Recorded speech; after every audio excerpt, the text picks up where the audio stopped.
bit of a wet night last night, so a bit steamy. We'll keep you in the shade. We won't keep you here for too long, but certainly I'd like to thank you all for coming along. Now, before I start, I'd like to acknowledge the traditional owners of this land, the custodians who looked after these lands and waterways for countless generations. And it is now up to us. It is now up to us to continue that stewardship. Now, as I said, thank you everyone for turning up this morning. Thank you everyone for signing the petition. Now, this is a community-driven petition. You know, as politicians, our job is not to know everything about everything, but when a community members or when a collective group of community members comes forward and raises a concern, then it's our job to amplify that and make sure that voice is heard where it needs to be heard. So when a group of wrecked fishers came to us and spoke to us about the issues with fishing, particularly around the stocks of barra and the stocks of threadfin salmon in the Logan and Albert rivers, big surprise to me personally, because I know you're not really big on sharing the good fishing spots. But you know, in order to save that and protect that really quality lifestyle that we like to have and that recreational fishing, then we actually have to do something about it. Being quiet about it is not going to work any longer. So thank you for approaching us and for sharing that information with us. And you know, I can report that we have had a bit of a win. You know, we've had over 4,000 signatures on the petition to ban gill netting in the Logan and Albert rivers. And that's all because of you guys sharing it. We haven't had a lot of media on it, but you know, that's a sizable number for a petition. So thank you everyone for getting it out there and having those conversations and talking to everyone about it. I gave a speech in Parliament about it during the week, where I called on the Minister to take these concerns seriously. I know for months and months, some of you have been writing to the Minister and got no response. So this is why we put a petition and we put the pressure on. So I gave the speech, I invited the Minister here. Sadly, he couldn't attend. Like, I understand it's Christmas and we all get really busy in our own little areas and patches. But at 4:30 on Friday afternoon, we got a letter saying that they are about to open public consultation on capping of stopping barra fishing from Tin Can Bay South. So this is awesome. This is a win for everyone who signed the petition, and not obviously just for this area, but all the way up to Tin Can Bay. So make sure that you know, we've been sharing this locally down here, but if you've got friends and connections going up that far, particularly you know, up around the Pine Rivers and that kind of stuff, you know, that's going to potentially have an impact for them as well. So make sure we keep sharing that. And it'll be... You're talking about commercial fishing about it, right? Netting. Yeah. Netting. Yeah, cool. The only thing is how do we tell the barra not to go on the net? This is a really good point, and we're going to get to this. Yeah, so this is they've opened and they've now released a link for you to have your say and give feedback on what this looks like going forward. So if you've signed the petition, we'll forward you the link to your so you can have your say. Now, at the moment, it's only about barra. So if you think that it needs bigger scope, smaller scope, wherever, that's up to you guys. As I said, you know, us here, you know, I caught a bream last week. That's really about it. And even that I kind of threw back. So we're not the experts in the area. You guys are out there. You're in the rivers. You're catching. You guys give the feedback to the department. Okay, so making sure that your voices are heard, your thoughts, your concerns are heard. So that'll be open till the 31st of January. I'm sure no one's got anything better to do over the Christmas period in this great time of year, but we'll send the link out and we'll give you reminders as well to make sure you get that. And then, you know, again, it's up to us to make sure that the department is reading those responses and following through on it. So, look, I'm here to say thank you very much for your support and for the win that we've had so far. But again, this is all up to you guys to just keep that pressure up, okay? We're happy, as I said, to amplify it any way we can. But as I said, this is community-led, this is grass-led. You guys are the fishers. You know, you guys are really just as important about what this might look like, not only for you now, but for the kids so they can go fishing in 10 years' time, 20 years' time. So let's get it right now. you know, mistakes are made, and let's make sure when they do happen that they get corrected. And that comes from feedback on the ground. So thank you, everyone. Now pass over to... I have one question. Yep. Now, somebody in the department that controls all this crap knew about this in the first place, and they gave licences to these clowns to do it. Why? I'll talk about that one. It's a good point. What's your name, sir? What me? Bob? Wonderful. So everyone, as I said, I'm Tom, so I'm the shadow spokesperson for fisheries. As I mentioned, from Bundy, but I grew up in Beenleigh, so it's good to be back around sort of where I grew up.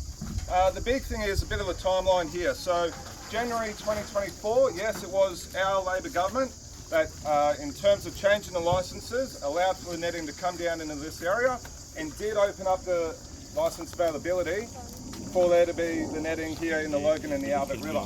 Now, on the back of your consultation, on your efforts to contact the now new minister, you didn't get anywhere with him.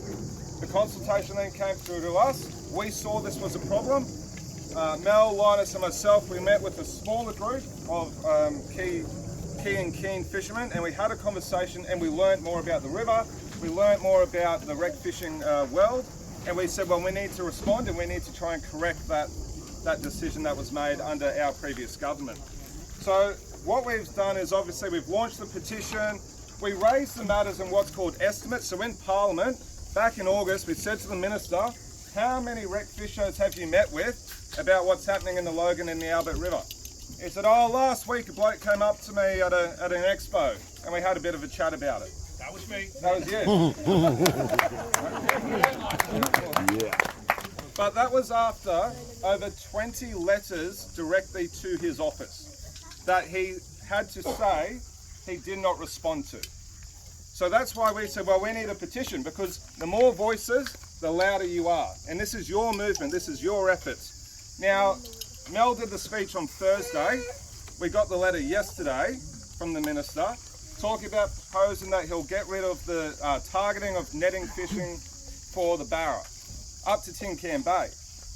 Now, your petition was only talking about the Logan and the Albert River. So that's how strong your voice is.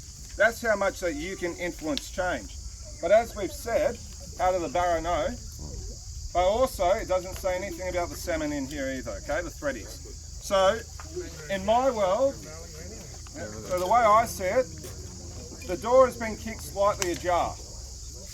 Right, the minister's offering a little bit of a piecemeal effort. We've got to keep kicking it down. That's what we've got to do. So, we've already shown that with all of your voices, all of your efforts, the government will respond. And that's our job, is to make sure that we can continue to facilitate that for you and keep pushing forward. So the only reason the minister wrote this letter yesterday was because he found out what was happening today. Okay, imagine what's going to happen when he finds out how many people rocked up today and how none of you are thinking, well, the job's done. So we've got to keep pushing on the minister to make sure that we're getting the outcomes that we want, to make sure that we are protecting the waterways here, because this is your home. And it's making sure that we're ensuring that small businesses, local economy, the money keeps flowing, because the amount of money that is in the community through wreck fishing alone is something that we've got to not only protect, but we've got to make sure that we continue to grow and increase. You know, there's always a balance between commercial and recreational, but I think that, as the petition has shown, we don't need it here in the Logan and the Albert River. We've got to preserve what we've got, and we've got to make sure that we're becoming a competitive wreck fishing market. Because you see what happened on the Fitzroy. 10 years after they took the nets out of the Fitzroy, we now got fellas from Northern Territory saying that the Fitzroy may well be the best fishing spot for barramundi. So imagine what we can do here for the Logan. You know, how many of you have ever travelled up to Corumba to catch a fish? Any? Yep. Yeah. Okay. I mean, that's a long way to go. I'd rather just come to Logan and fish. What do you reckon? So that's what we've got to keep doing. I might hand over to Linus, his great thing, and then we'll take some questions if you do have any questions. But as I said, this isn't a big banner saying mission accomplished. This is coming down here to tell the minister, mate, you're put in that job by the people of Queensland. You are the people of Queensland. He's got to make sure that he keeps responding to you. Is still working. Why did he only pick one species of fish? What about the mullet, the brim, Oh, this is what we've got to keep going on. No one can be as narrow-minded to think it's about one target. Yeah. This is a That's really really good narrow. point. Mangroves are So breeding. you made the point about gill netting, being able to take a variety of species. So at the moment, the minister's only talking about barramundi. That's really narrow. Certainly we emphasise that because I don't think people understand that these ecosystems are getting richer and getting better and getting such a big fish. They're fragile. But we also talked about other fish as well. So this is only a stepping stone. What we've seen is that for 12 months the minister didn't listen to letters. For 6 months he didn't listen when he was asked questions in Parliament.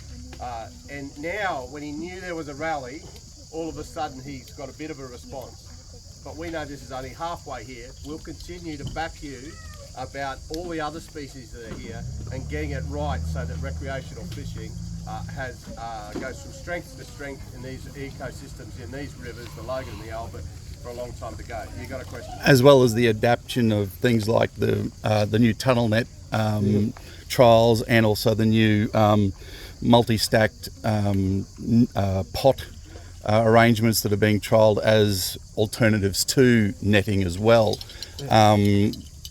Would that be an amendment? Could that be an amendment to this as well? This is exactly the type of things that where we want you to have your input through the link that Mel's going to be sending out to the group that have signed the petition. Because the possibilities of particularly the pots, the net, they take fish that ride current like the threadies and the barras. But a pot will take things like your jacks and your estuary cod and pikey brim and yellowfin brim down here.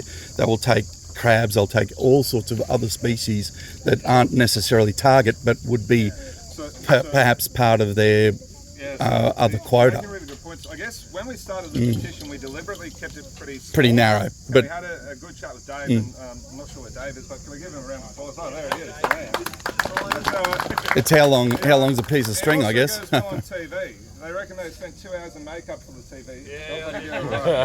But we deliberately kept it small because we wanted to test. Want to start it going. We wanted to see what could we get and what was achievable. Yeah. And what we've seen is that the minister's jumped, is balked under the pressure, and now he's trying to say, oh, well, we'll take up to Tin Can Bay, we'll do one. Which is species, brilliant. Trying to offer that as a big thing, but we know that we've got more to do. It's a very good start. That's right, but if we can make sure that we continue to narrow down on this particular one, get that win, and then we can look into the future and keep. We can roll on from there. Yeah. From what I can see, mate, we're not going to stop until we get it all done with the threadies and everything else. So that's our end game for the Logan River and around here. That's our end game. Thank you very much for coming along and supporting us today as well. So, I said you don't need to really hear from a bunch of politicians. We're not that up on the direct fishing, but so we thought we'd have nominate our spokesperson. We are the only good politicians, by the way. If you don't know me, my name's Steve Morgan. I ran Fishing Monthly magazines in Loganholme until only a year or two ago, and we run catch and release tournaments. And to put it in context, the rest of Queensland, i.e. the whole of the Great Barrier Reef Marine Park, is going to be gill net free by 2027. The only place they can actually be allowed to gill net is in this region down here. So when we're asking for no gill nets in the biggest and best river between the two biggest population centres in Queensland, we're not asking for that much. You all know how good the fishing can be in the river here, and all the recreational fisherman wants to do is to have the same or better chance of catching a fish as last time we went out. Personally, love fishing the river here, could see and catch plenty of barra, plenty of threadies, plenty of bream, plenty of other species in here. In the last year, that hasn't been the case. So a big thank you to the pollies, to the shadow fisheries, for helping out, for enabling that mechanism. Dave didn't know how to do it, I didn't know how to do it, but I know what we do know how to do is to get behind the cause, which is good. So guys, thank you very much for creating the mechanism and for letting all of these people have their voice. We appreciate that. Thank you very much. In the broad scheme of things, yes, the barra is our first win, and I have contacts inside of fisheries. We were always going to win that battle. The next battle is to move the thready quotas down, and the third and the biggest win is going to have the nets totally gone out of the river. Now, don't get discouraged if we don't get all those things straight away, but let me tell you from my contacts that I have on the inside that you are getting heard. We have had action already, which is great, which is a pretty short time frame for fisheries. And if we keep up the fight, we could very well have this system net free. So again, thank you for your work. Thanks for the feed this morning, and keep up the fight and keep up the pressure. Thank you. We'll be hanging around for a little bit longer. You know, we've got some sausages on, we've got some cold drinks and that kind of stuff. But what we might quite do before everyone disappears to enjoy the rest of their weekend, we get a big photo of everyone in so we can show the amount of community support that is behind a measure like this. Bring it in tight, guys.